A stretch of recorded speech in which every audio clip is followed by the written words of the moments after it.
ایک مرتبہ حضرت معاذ بن جبل رسول اللہ صلی اللہ علیہ وسلم کے پیچھے سواری پر سوار تھے۔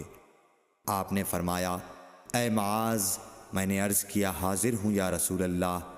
آپ صلی اللہ علیہ وسلم نے دوبارہ فرمایا، اے معاذ، میں نے عرض کیا حاضر ہوں اے اللہ کے رسول۔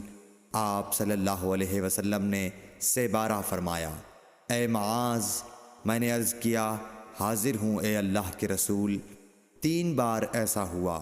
اس کے بعد آپ صلی اللہ علیہ وسلم نے فرمایا کہ جو شخص سچے دل سے اس بات کی گواہی دے کہ اللہ کے سوا کوئی معبود نہیں ہے اور محمد صلی اللہ علیہ وسلم اللہ کے سچے رسول ہیں، اللہ تعالیٰ اس کو دوزخ کی آگ پر حرام کر دیتا ہے۔ میں نے کہا، یا رسول اللہ، کیا اس بات سے لوگوں کو باخبر نہ کر دوں تاکہ وہ خوش ہو جائیں؟ آپ صلی اللہ علیہ وسلم نے فرمایا، اگر تم یہ خبر سناؤ گے تو لوگ اس پر بھروسہ کر بیٹھیں گے اور عمل چھوڑ دیں گے۔ صحیح بخاری حدیث نمبر 128۔